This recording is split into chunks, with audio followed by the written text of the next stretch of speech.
Good afternoon, everybody. Welcome to this panel. What did I call it? I called it Throwing Your Voice Around, the Foregrounding of a Personal Voice in Museums to Connect with Visitors. When I was thinking about this, I've been listening to a lot of podcasts and really noticing, the ones that I like, of course, are well-produced, but they're very much personality-driven. If I don't like the people, it doesn't matter kind of how well they're produced. And, obviously social media also has a very personal perspective. How do these voices coexist with this sort of traditional, not even sort of, very traditional voice of the museum, And I thought this would be really an interesting opportunity to hear from some experts, some different perspectives. So today we have with us three esteemed colleagues. Sarah Banks, the Digital Engagement Coordinator of the Smithsonian National Air and Space Museum. Please give her a warm welcome. Chad Coerver, the Chief Content Officer of SF MoMA. And Frith Williams, all the way from New Zealand, the head of exhibition content, and she works at Te Papa, the Museum of New Zealand. So today, after talking to all these people, I realized we sort of decided together that they're all on a kind of different trajectory. We call it a trajectory of hope, where Sarah is just starting some experimentation. Chad is a little further along the way. And Frith is further on the way. She's not finished, though. They're just experimenting, but literally a decade ago, they made some strategic changes that allow maybe more flexibility in voice. But I'm putting words into her mouth, so you should hear from her. So without further ado, I'd like to welcome Sarah Banks to the podium. Hey, good afternoon. So I wanted to kind of start out this trajectory of hope with talking about where the National Air and Space Museum kind of started out, where we are right now, and where we're going in the future. So we opened in 1976, 7 years after the first moon landing. Our goals were really, first of all, we had a building, finally. We had a collection before we had a building, so we wanted to put a lot more of our collection on display than we could before. We also were really telling a technology story, really formal kind of tone and voice, underpinned by this growing area of scholarship around aerospace history, and showing kind of this forward march of progress through technology. So we had a lot of static didactic labels, and they were written by our curators, because that's how we do exhibits at the museum. For example, this photo shows our main hall just a few months before opening, and you see kind of in the foreground on the right side is the spacecraft that took one person into orbit around the Earth. On the far left, a spacecraft that took two people. And then in the center, the spacecraft that took 3 people to the moon's orbit. So kind of this nice, neat forward march of progress, and similarly conveyed through the different aviation artifacts that we had as well. So really, who was speaking for the museum was the curators, and it was very factual and straightforward. Part of that was because of the time we were in. Being 7 years after the moon landing, we were showing a lot of really recent history. We didn't need to do very much to connect with our visitors because they knew what these objects were, and just labeling it kind of in a straightforward way, that was enough to evoke feelings and connection and memories. So people came, and they came by the millions, much more than we expected. This kind of was a field of dreams. We built it, tons of people came, and we kind of went along updating an exhibit here or there for the next about 40 years. But things started to change. Now we have little girls coming in astronaut outfits, and they not just hope that they could be an astronaut someday, they know they can be. So it's a really different world now, and our visitorship is changing. I'll never forget, we were doing a demo of a virtual reality experience that involved Buzz Aldrin, and a teenager just said, like she looked around, she said, "There's an old man talking to me." She didn't know who Buzz Aldrin was, and 40 years ago, that would not have been the case. So we not only can't rely on just what we're showing, the technology being relevant and connecting to people, we have to work a little bit harder now. We have to reach new audiences to remain relevant, and our curators just can't do everything. We have so many more ways to reach people than we did when we first opened. I'm the museum's social media manager, and so that's really at the forefront of my mind, is how we reach people through those outlets, the ways we can experiment with being funny. Our intern takeover day on social media is such a great day each year to try out some new things, and then how can we carry that into what we do on a day-to-day basis. But digital has really been where we've been experimenting up until this point. So we're starting to make some changes, and that has come in different forms. We're bringing stories to the forefront that really break out of that technology story. We're not looking at kind of that progress narrative anymore, and I would say that was starting to change before, but we're really bringing that even more to the forefront in everything we do. We're looking for the angle that will reach that audience that we haven't been reaching in the past.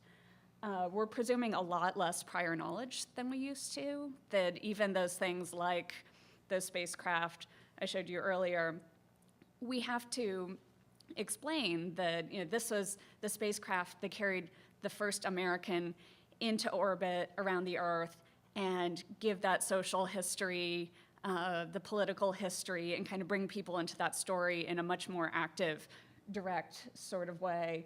And we're incorporating our visitors' contributions into what we do. So it's gone beyond the curators being the ones who speak for the museum in exhibits, or even educators on family labels, to actively collecting contributions. We have a piece in our Moving Beyond Earth gallery that was crowdsourced pictures from different space shuttle launches and landings, and that was something that we could not have done without visitor contributions, and so that's literally part of the exhibit right now. We also, as pictured here, have a really, really big interactive wall in our main hall, so it looks a little different than it did in 1976, and here you can see that there are some pictures on the right side, and those are pictures that our visitors have taken while they're in the museum. They tag them, and then we add them to the wall, and it's also on our homepage. In terms of the stories that we're telling, here are a few examples of very recent stories, and these are front and center on our museum homepage. It's less about the visit information or the events that we're doing, and we're trying to put those kind of personal stories up front. So we had a piece about candy around Halloween, the day that the Women of NASA Lego set came out.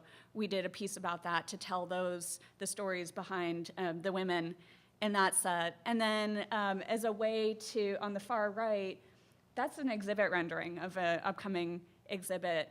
Rather than talk about that in kind of a more straightforward, just we're doing a new exhibit, this is what it's about, we decided to pull out one of the pieces within the exhibit and to try to appeal to maybe someone who wouldn't be looking for an exhibit about general aviation, but they're interested in humanitarian efforts. And so to kind of draw them in that way, speak to related interests that they might have as a way of drawing them in. We're also collecting visitor stories, and this is a screenshot from a page on our website where we will kind of, throughout the the year as different opportunities arise. Star Trek was one of them. We collected people's recollections of what Star Trek means to them. We have an object in the collection, the model from the original series, and we really wanted to know what impact that show had on people's lives, and just collected some amazing memories from people of that impact. And then we reflect those back out across not only the website, but our social media channels. We want our visitors to know that their voice is an important part of what we do, and that we're not just kind of collecting these stories and tucking them away. So what's next for us? I'm very happy that 2 weeks ago today, we finally publicly announced that we are redoing the entire museum. Hey.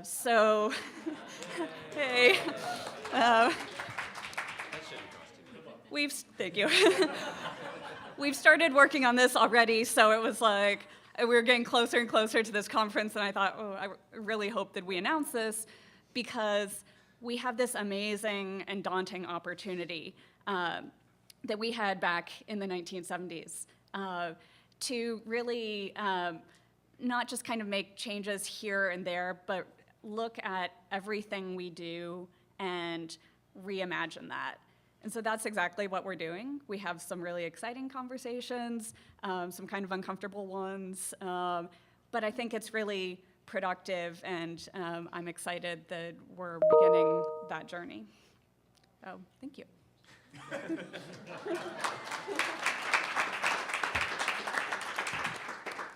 Thank you, Sarah. I turned off notifications. Why are you doing this to me in front of all these nice people? Okay. I'm going to pull up what I think is not your slide presentation, but next is Chad Coerver. That is not yours. Okay. Hopefully this is the one I changed to. Okay, it's all good, he says. This is great. Be flexible.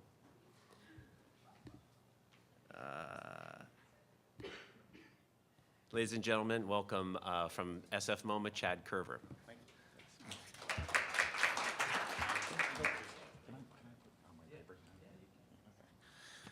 Hi, everyone. Super great to be back at MCN after a few years. The reason I was not here was because we were doing exactly what Sarah was just talking about setting out to do, which was to build an enormous addition to the museum. I'm sure most of you know this, 10 stories, another 100,000 square feet, basically tripling the size of our institution. And I want to talk about our content strategy in relationship to this because A, we shut down for 2.5 years and it gave us a chance to really rethink it. And B, because I didn't make any of the things that I'm going to discuss with you today. I provided a set of goalposts. I was fighting institutionally at that level to get the content to change and the voice of the museum to change. And I was securing the resources to do it. So I feel like maybe the most useful thing, rather than actually play you a lot of the clips that I was going to play, is to give you a little bit of a game plan or a logic for why we undertook this shift at SF MoMA. That's the simplest fact right there, right? Every one of you who's been through an expansion knows that the flowered prairies that lie on the other side are filled with many, many more visitors forever and ever and ever, right? So we were an institution averaging $650 a year. We went up to 1.2 in year one of the opening. We expect to stay around 1 million going forward. And what that means at the simplest level, right? The population of San Francisco did not change. The number of tourists coming to San Francisco did not change. In fact, it's gone down significantly in the Trump era. And so that means that we had to attract a significantly greater share of an audience that was at least inclined towards art museums, but much less knowledgeable. And I think that I can echo something that Sarah's saying. You know, we have to assume as institutions that the grand majority of our visitors have maybe some knowledge or know somebody who has some knowledge, but are not experts. And so we had to evolve institutionally, and I'm sorry the screen is so small, that 13% of people that profess to have reasonably high knowledge of the arts was our core audience before, and they loved authority and elitism and all the things that SF MoMA stood for. And meanwhile, we were alienating the other 50% or so who at least said, I'm willing to come to an art museum in the Bay Area, right? This is the second slide that we showed at every single meeting we ever went to, was that regardless of the level of knowledge that they had, they almost all wanted to know more, right? And the third one, which I don't have a slide for, but you guys already all know this, why do people come to the museums? To have fun, right? Okay, so 3 things. Your audience doesn't know that much. They're super smart, they're educated, they're well-traveled, they're not art historians. 2, they want to know more. And 3, they want to have fun while you're doing it. I said those things maybe 10,000 times in the 2.5 years of closure as we were trying to figure this out. And persistence and force of character and soft power, I cannot emphasize enough, are the paths to success in this area. So what that meant, right, leaving that core visitor that we'd imagined before, right, that already had interest and just wanted more knowledge, and that's what got them super stimulated and excited, to a position that was much more about being welcoming, spurring curiosity, and bringing pleasure to that museum visitation experience, right? And this is the brand platform that the museum developed while closed. These are the attributes that we wanted to embody as an institution, right? If you can't read them: welcoming, illuminating, surprising, for our time, boundaryless, participatory. And that open doors to open minds was actually us relieving ourselves of the burden of converting the skeptics. Meaning, hey, all you have to have a good time here is an open mind. We can't change you if you have a closed mind, right? But at least if you come with an open mind, we've got something for you, right? And this is how we translated this in to our divisional set of responsibilities.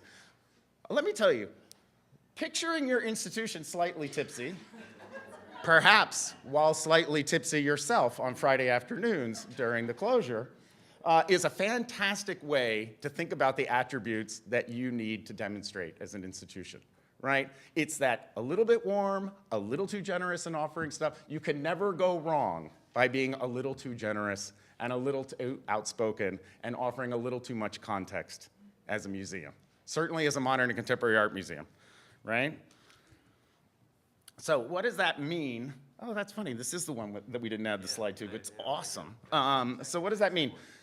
We tried to import this sensibility into everything we did, and we tried to achieve it by not asking our own curatorial staff to remake themselves, even though we had 2 years of writing workshops on how to make labels hooky, as in have hooks, not play hooky. Our guidebook, which I had inserted a slide, opens with a kind of joking meditation on what Frida Kahlo really meant to say while she was standing next to Diego Rivera in one of our most famous paintings. You know, it's really about making sure that we were carrying that voice and that playfulness and that multivocal, multitonal sensibility everywhere. It also meant refreshing some of our absolute bread and butter media. For those who are fans of Peter Samus, Erica Gangsey, and the crew from IM, know that SFM has been producing artist interviews for years. We decided to pull back on the number that we were doing. We decided to engage an outside production firm that was much more professional, much more playful, much more creative than the ones that we had been working with before. And most importantly, we coughed up the budget to send folks to the artists in their studios, so we finally had B-roll and eliminated the kind of C-SPAN gray background talking head aesthetic of so many years, which means that artists get more relaxed. No, I'm never going to talk about that piece. No, I will. I just need to shout a little bit. Arg! 3 transitions. So the reason I hate 3 transitions is that most people just know me for 3 transitions. Yes, that is the wonderful Peter Campus talking about the work he is most famous for and why he never wants to talk about it again, right? 32K also, we said, play with the B-roll and come up with something fun and throw it by us, right? And this idea of partnering with people who are not wrapped up in your conventional wisdom and won't look at your material the same way you do is extremely productive in these kinds of situations. So one of their young producers decided to riff off of MTV series Cribs. I'm not going to play very much of this. I'm Richard Deacon, and we're talking in the ground floor of my studio. He refers to himself as a fabricator. Cut up, I made and fired.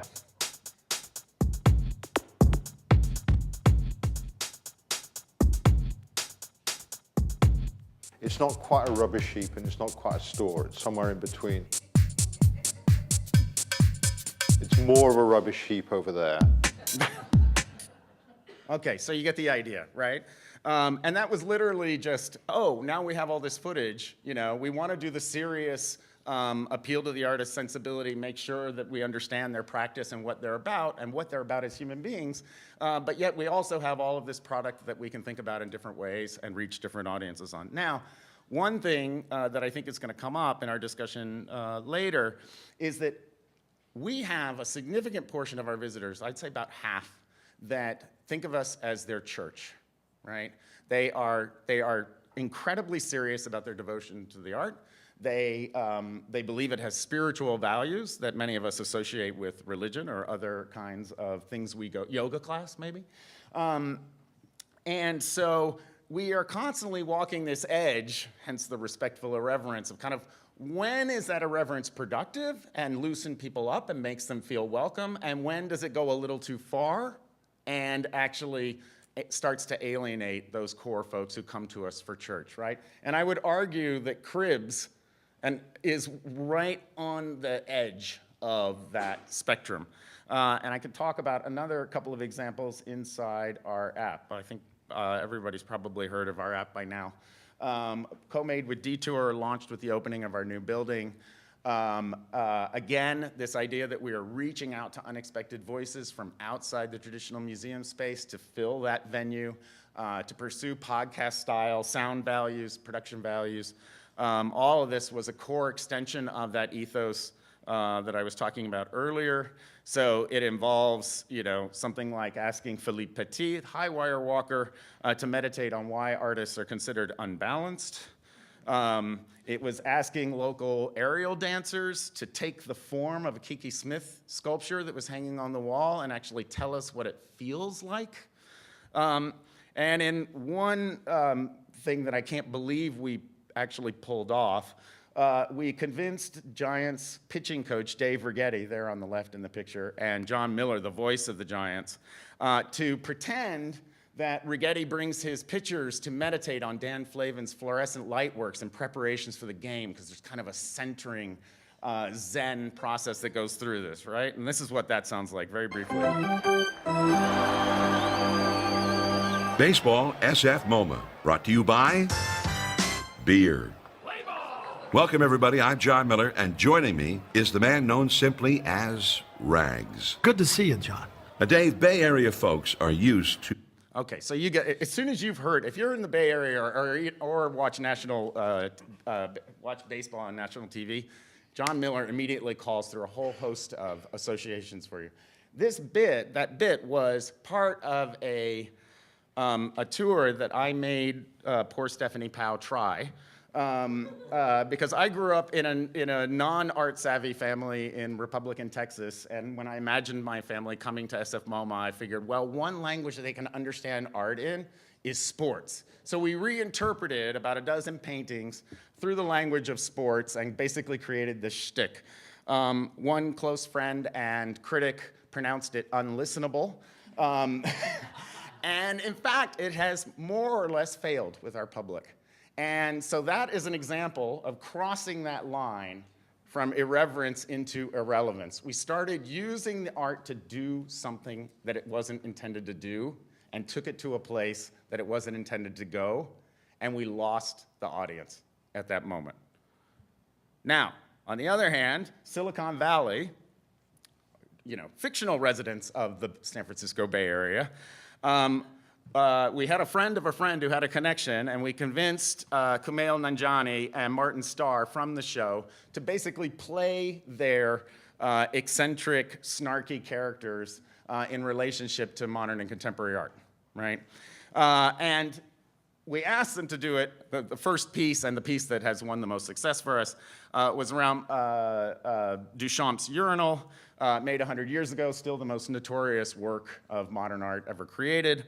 And really, for many of our visitors, forgive my language, the bullshit tripwire for them when they realize, I don't understand what the hell is going on here. So the idea is for these characters to express the doubts that many of our visitors are feeling, as Caitlin Haskell, our curator of modern art, plays the straight woman. And then I'm going to get off because I'm 1 minute overdue, but I actually did better than you thought I was going to do, didn't you? Don't be so limiting about what beauty is. What happens if you start accepting this as something that's beautiful? What else in your life could you accept as being beautiful? Thank you. Yeah. He could paint. I mean, he knew how to paint. Is there any proof of it, or was that just Yes. what he said? Like, I mean, I could totally paint, guys. No. But instead, here's a urinal I found. Okay, all right, okay. I'm totally on this guy's side now. Oh, good. I've really fully turned. I emailed him.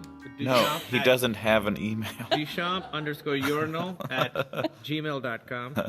Haven't heard back yet, but I think he's busy You won't. trying to get a commode into an art He's shop. working on a bidet. He's working on a bidet.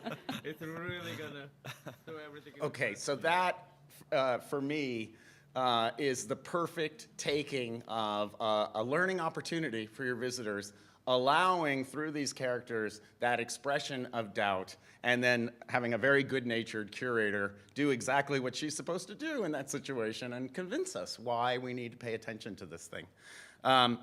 Good news is we just finished evaluation. It's working, right? It's working. The best factoids that have come out of this, aside from the fact that the app's now been downloaded more than 100,000 times, is that we see a marked change in feeling of emotional connectedness to the museum and to modern art among visitors who have used these interpretive resources. That's back to that overall logic, that brand change we were espousing to our leaders, goes straight to this. It's a net promoter score opportunity for the museum as a whole and a way to build relationships with your audiences. So, thank you.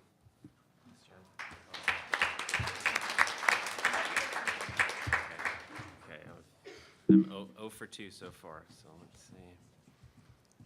I think that's what worked last time. Oh, look, here's the right slide deck. I just found it. That's great. Okay, well, now I know where that is. Perfect. For the next time I do this, that'll work great.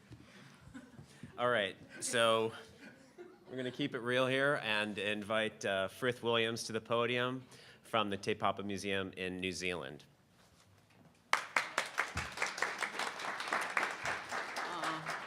Kia ora everyone, as we say in New Zealand. It's very nice to be here, kind of trippy to be here.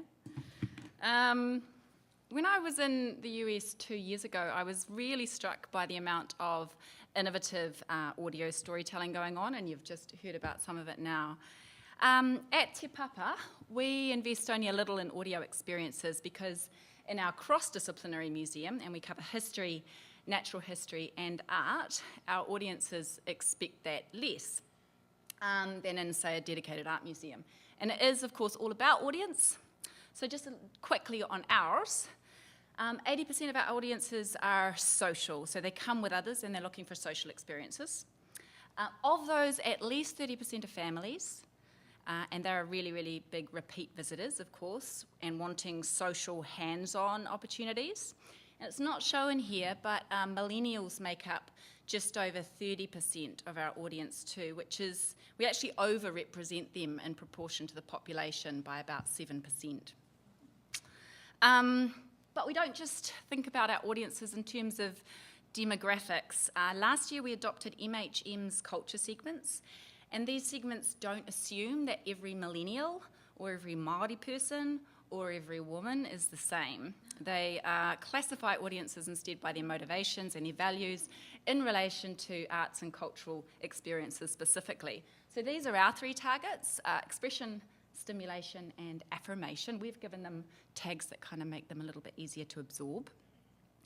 And we've already worked really hard to reach these audiences and extend beyond more traditional museum goers like essence and enrichment.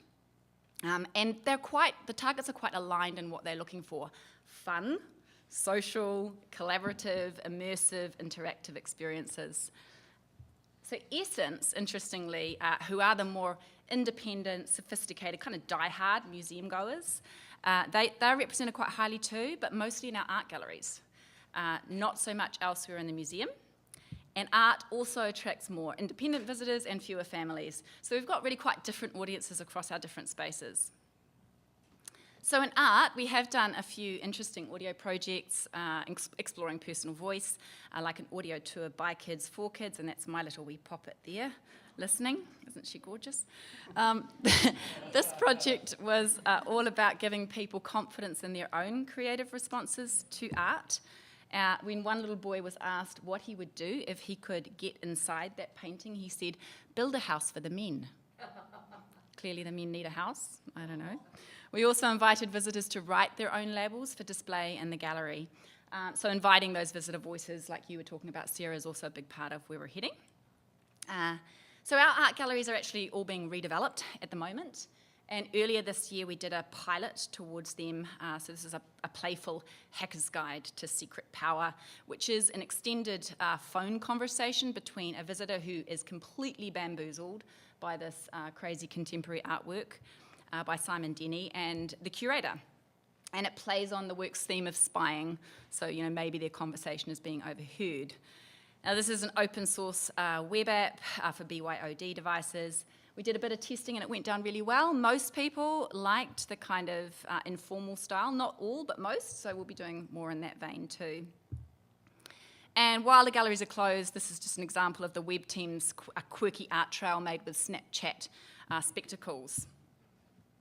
But mostly, we've been expanding the use of a personal voice, both real community voices and a sense of character, because they're different things, in our primary interpretation, meaning our exhibition labels and audio and video embedded in that space. And we're able to do that because 20 years ago when Te Papa opened, it recognised that not all subject experts are skilled communicators. And it brought on, drum roll, a professional writing team. They're not looking so professional here, but they are. And the team began primarily with poets, but I've mostly been hiring people from radio, theatre and film backgrounds, particularly theatre, because they've got a really good understanding of three-dimensional space and how stories play out within that space. So the guy, third from the right, who's kind of looking at me, I don't know, maybe murderous intent or something. His name's Ralph, he's in his 20s, and we hired him after he'd created an unauthorised audio tour of Te Papa with his experimental theatre collective, Binge Culture, and that basically explored everything but the exhibitions in the museum. It had a chase scene in the middle, it talked about the bubblegum on the floor, so it was a really different way of thinking about the museum. He's our little star. But before these recent changes in the team, we had often used a kind of wee personal voice in our community and our community shows, collaborations, like our tribal collaborations, where it's clear who's speaking. It's very much their show, but not much beyond that. And generally, we hadn't fully explored story, so character, emotion, suspense, surprise, with maybe one exception. So the curators were still reluctant to go too far. And then, in 2015, we had the opportunity to work with Sir Richard Taylor of Weta Workshop, i.e. Lord of the Rings, on an exhibition about Gallipoli, which was a failed campaign in World War I. And Richard, as creative director, was able to kind of break through that internal resistance. It's amazing how people listen to an Academy Award winner. And he kind of gave us the permission we needed. And Gallipoli has been our most successful show ever. It's had 1.5 million visitors to date. We wanted to reach teenagers and up with this show. So everything is about taking visitors on an immersive, emotional journey with the soldiers, who are represented by these huge, hyper-realistic sculptures, what we call the giants, care of Weta's amazing artists. And we decided to write from the soldiers' perspective too, because this was their story after all. And we definitely didn't want this to feel like a dry history lesson. It needed to feel close and relevant. So we used real letters and diary entries to create the grunt, who was our fictional but realistic narrator. And he's a lad on the front line, and we wanted him to talk to you as if you'd been there with him. So this label's an example. It's actually based on William Malone's own words about himself. So he wrote in a letter, no pigging it, no letting things slide. And we spun that perspective around so it was the soldiers talking about him. Other times we had to invent more, but that's just an example of drawing on those real records. And this is an example of bilingual content because Māori language revitalisation is a really, really big focus. In fact, at one point in the show, the voice actually does switch. It becomes more specific. It's that of the Māori battalion. At another point, nurses. And I was really worried that this sort of shift was going to jar. It actually didn't at all. It kind of worked organically. Here are two of the two most popular digital experiences in the show, the wounds caused by ammunition on the left and a projection map animating troop movements, and you can see the soldier's voice in there too. And their popularity has a lot to do with the fact that they're social, they're big, so crowds can group around them and talk together. One question we encountered, should the grunt swear? And we answered, hell yeah, because they did. But some curators were really nervous about this, family museum and so on. We've actually had zero complaints about bloody and bastard and stuff. That said, we have been criticised for other reasons, including by a really well-respected US practitioner who was disturbed that we didn't provide more balance and kind of a more objective critical lens over the events, as most history shows do. Is that really my time up? No. Good. I'm going to keep going. But we consciously chose not to do that. We wanted to stay with the soldiers' lived experience. So Gallipoli, it basically plays out like a film. It's linear. You follow them through their emotional states, through quite a trench-like environment, and you're restricted to the action happening now. So you can't jump out of that time or that perspective without ruining the mood and the logic of that story world. But we did want to spark some questioning. Why did they do that? Were they justified? So we included texts of the soldiers questioning their superiors, again based on real records. So we hated the bastard at first. And the thing is that visitors haven't come away with a glorified kind of gung-ho attitude to war. I really can't see how you'd think they would when you see soldiers like that. But that was a criticism.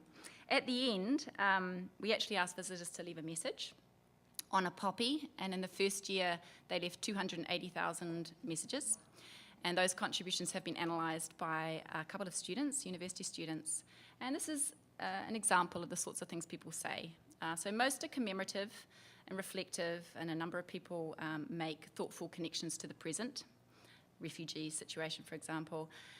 Now, as a mum, I definitely want my kids to be able to assess everything that they read and hear, particularly in this world of alternative facts.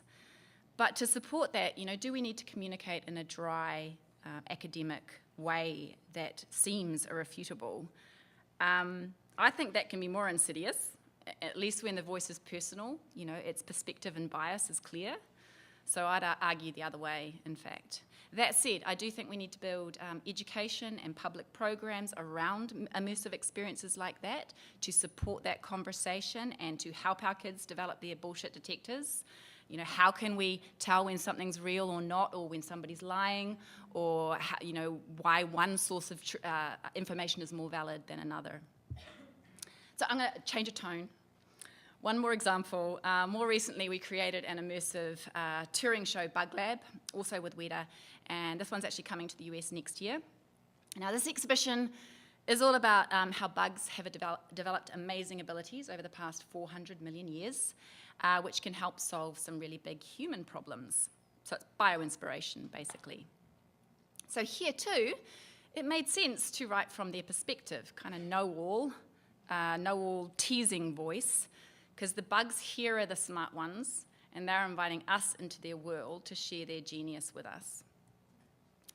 Ralph even wrote a kind of mad scientist-like script for the jewel wasp. The jewel wasp's incredible. It can turn a cockroach into a zombie, seriously, and then meal for its young by injecting it with more precision than a brain surgeon. Now, that voiceover actually didn't end up being recorded, but it's kind of an indication of the fun we have.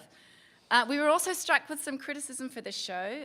It was actually being sold before we'd finished it, and one very esteemed European venue was concerned that the voice would undermine the science. We stuck to our guns, but we lost the sale. Not just for that reason, but it certainly contributed. Fortunately, the show has gone on to exceed visitor projections, and it's already sold till 2021, I think. So has this more casual, personal approach undermined Te Papa's reputation for accuracy? Well, not yet, at least. This is what someone said this year in audience testing around our upcoming nature exhibition. So for now, I think we're okay. And just quickly on the topic of that nature show, which is our current big project as part of our renewal, we'll also be taking a more personal approach there with the kind of complex, multifaceted character of Maui, very, very common in the Pacific, acting as a guide and kind of a mirror onto our own relationship with the land. So quite different from the rock in Moana, so don't let your brains go there. That's it for me, but I don't want to take all the credit for all this work either. So here's the huge writing and digital production team who've been involved in everything I've mentioned. And I'm really lucky to work with those people. They're awesome. Thank you very much. Kia ora.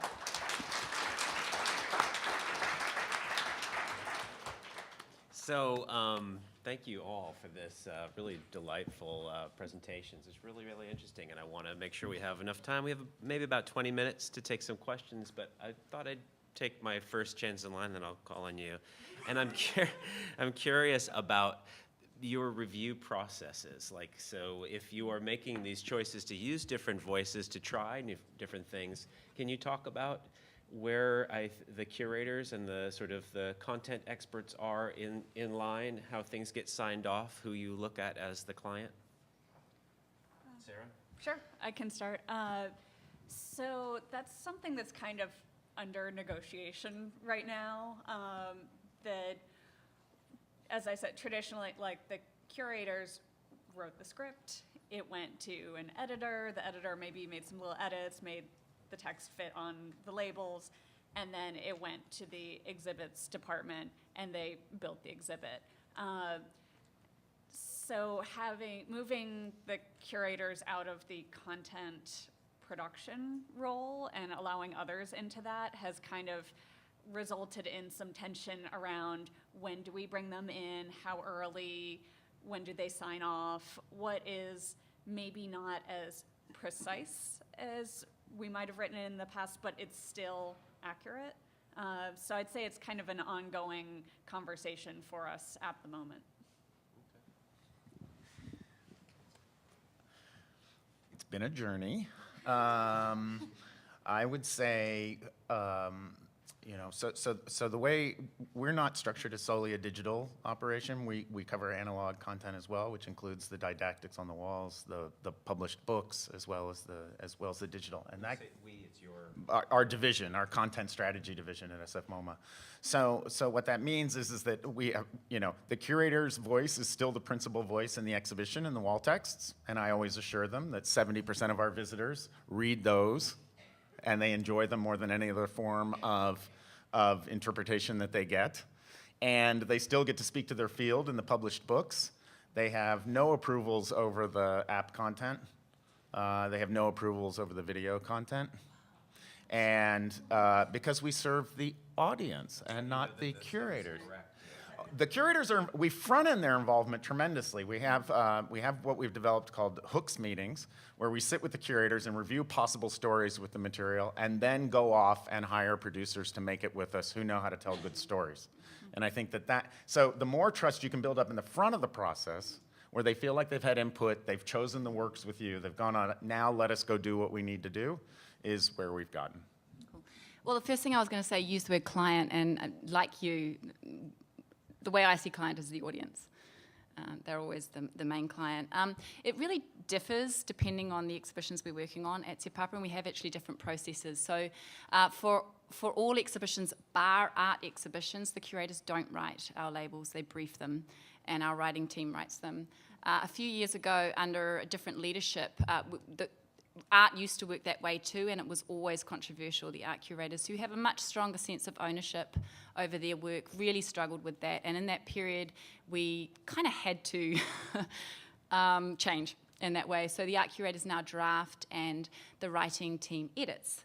And they tend to have an even stronger sense of connection when they have done that. So it's a negotiation always. The history and science curators tend to be actually very open. Bug Lab, for example, gosh, they were into it, man.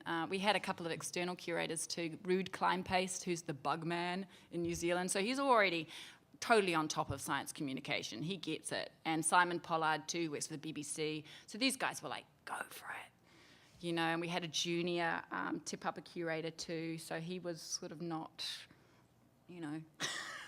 by the system.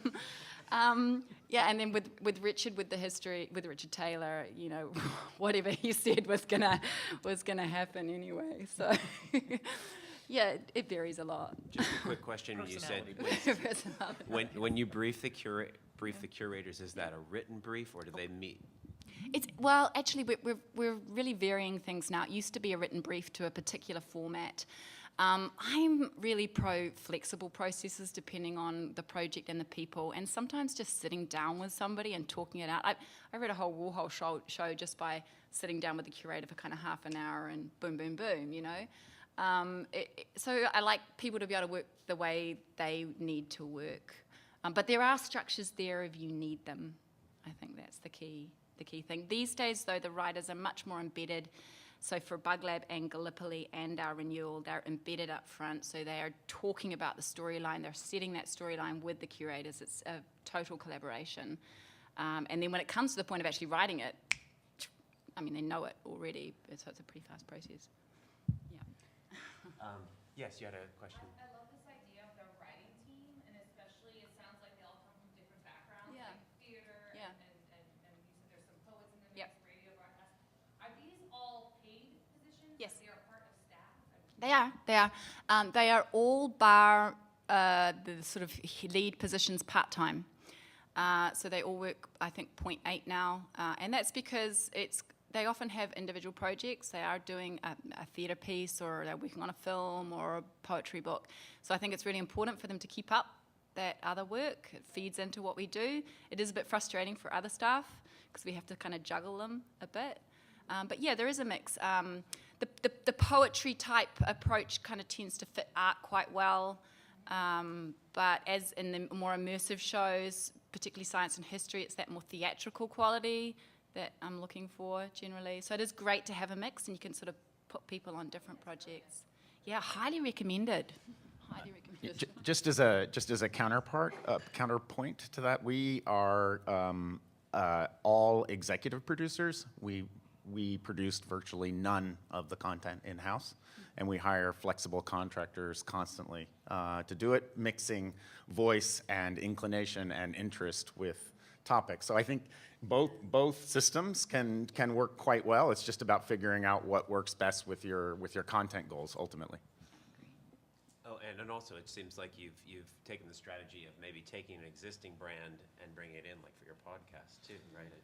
But even the podcast, we hire a podcaster for each season, an independent podcaster for each season, who basically devises and runs the season so that each season takes on the character of that individual podcaster. So this has been now woven into almost every piece of fabric we can weave it into now at SF Moment. Yeah. I've only been to Te Papa once, but one of the things that I've never forgotten because it was so remarkable was for the general visitor, there was an audio interpretation geology section, I believe, that was read by the voice of a child, and I've never heard a child's voice in any context in a museum other than a children's museum for a children's audience. And I found it very refreshing because a third to a half of your audience in museums, especially these family visits, are generally under 18. And I wonder why we can't use that more in our museums, using children's voices or children's observations. I work in a science museum, and I find that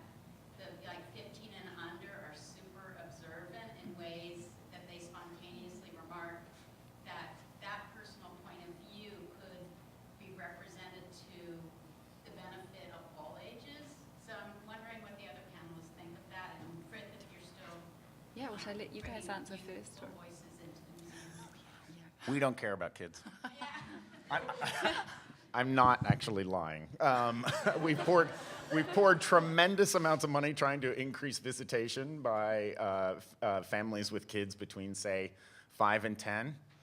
It didn't move the needle at all. Our content is too hard for younger children. So basically, the way it works at SF MoMA is they come when they're in strollers and they don't have a choice. As soon as they have a choice, they go to the Cal Academy or the Exploratorium or any of the other museums, and then they come back as high schoolers, and they're perfect for us to reach at the high schooler age. So it's not something that we've been going on. Although I think, was it? Yeah, of course, no. But focusing your resources in the places where you feel like you can have the most impact is, standard fare. Yeah, I'd say we get a lot of kids visiting. Audio tours isn't something we've really done much of, but we're starting to look into that. And so that idea really intrigues me, that we would have kind of a child's voice leading the child's audio tour. I think we've tended to approach it like gear things toward the parents that are bringing the children. Do you know, thanks for your comments first. One thing I think where we're moving towards now and using kids' voices is trying to keep it more natural too, and I think it's a bit scripted in that old version, which is still on the floor today. So it's kind of getting that, the kids' art trail is more in that vein. It's their real thoughts and responses. Actually, the Getty's done some really lovely art trails where it's kids' voices, and sometimes they build this lovely story around them too. So I'd really recommend checking those out. MoMA has done some stuff with kids' voices. MoMA too, yes, MoMA has, and the Met, yeah. So there's a couple of really nice examples here as well.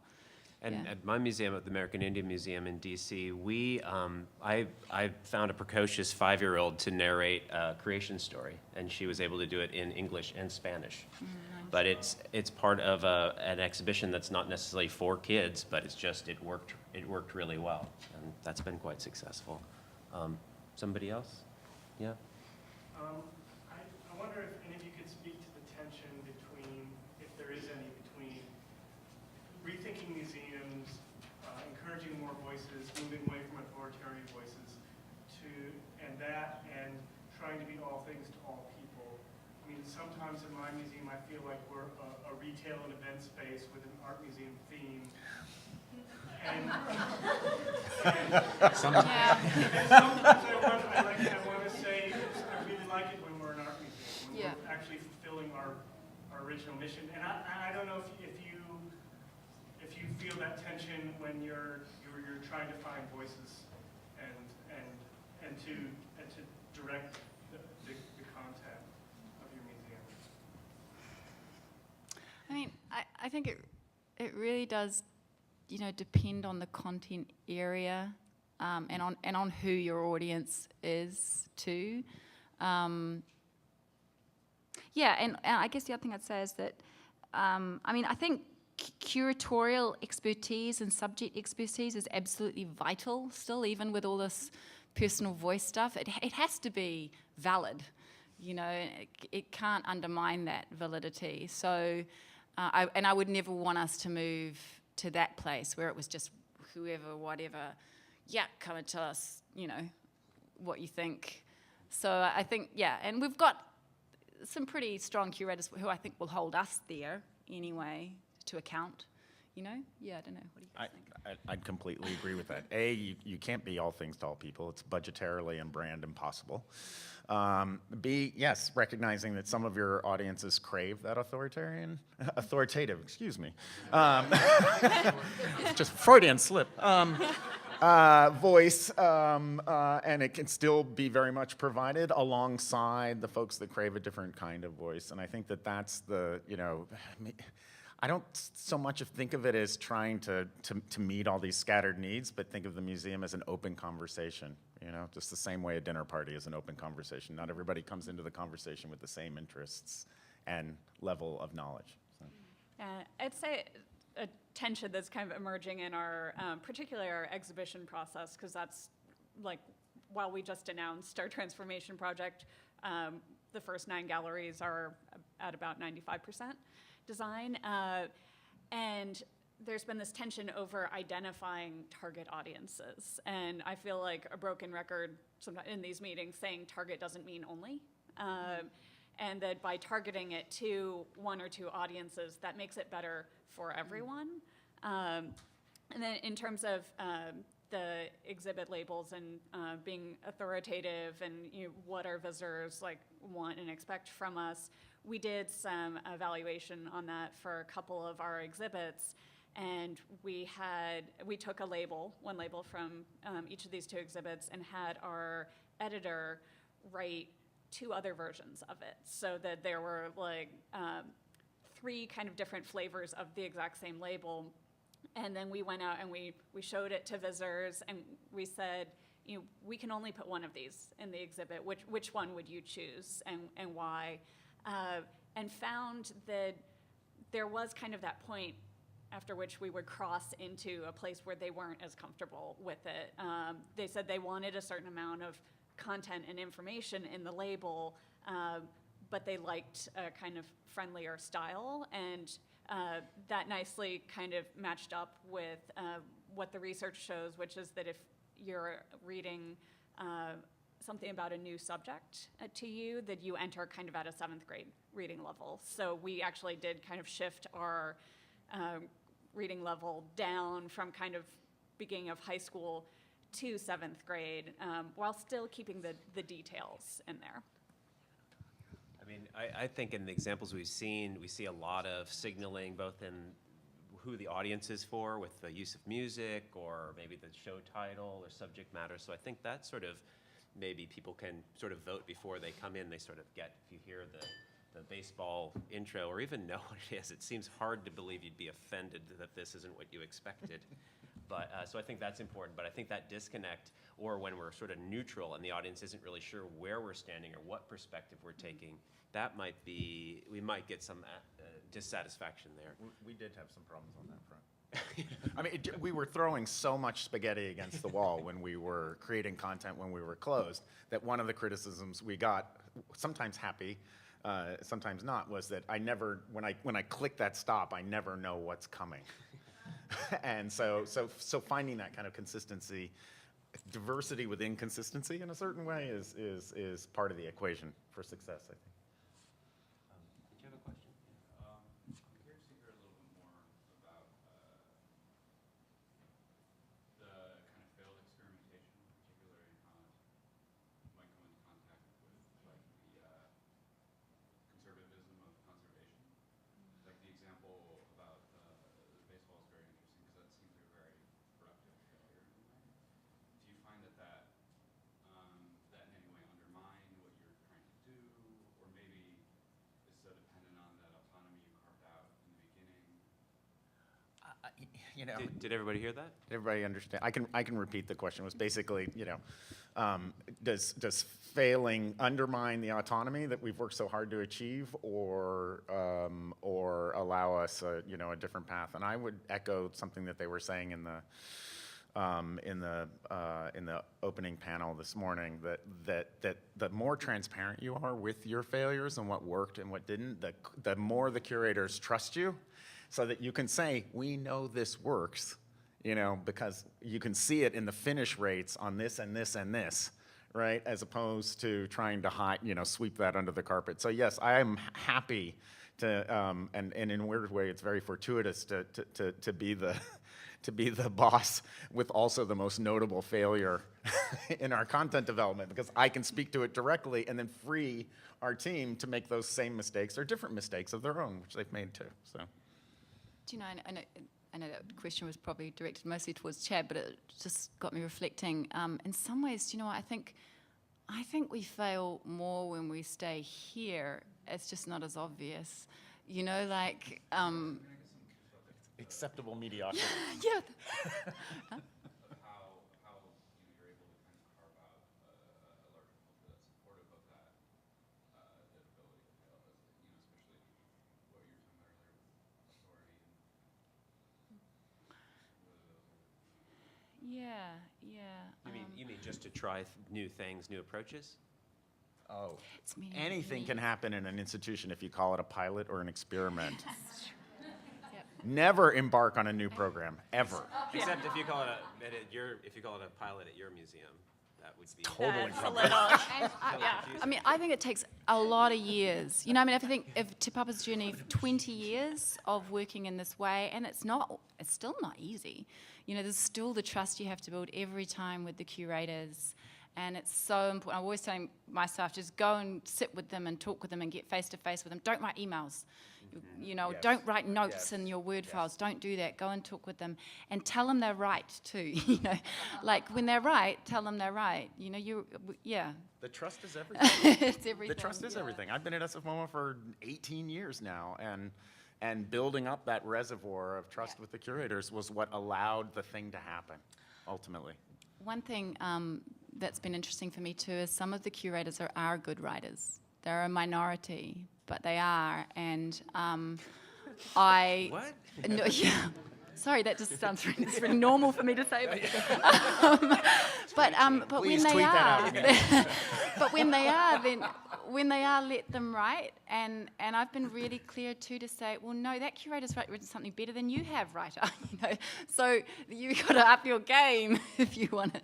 You know, we do have to let people who can do. It's kind of that territory thing, man. If you can do that as well as that, then great, do it too. But we just can't apply it to everyone. It is a little bit after time to stop, and I just want to mention, Chad talked about sort of the line and maybe crossing that line. I think it's going to be interesting to see if by these experiments, as we try to use, you know, different voices, where that line moves. You know, does it move forward? And I think that's definitely a vote for keeping trying things and trying to engage new audiences. So thank you very much for coming, and if you have questions, I'm sure these people are available to talk to you. Thanks. Thanks.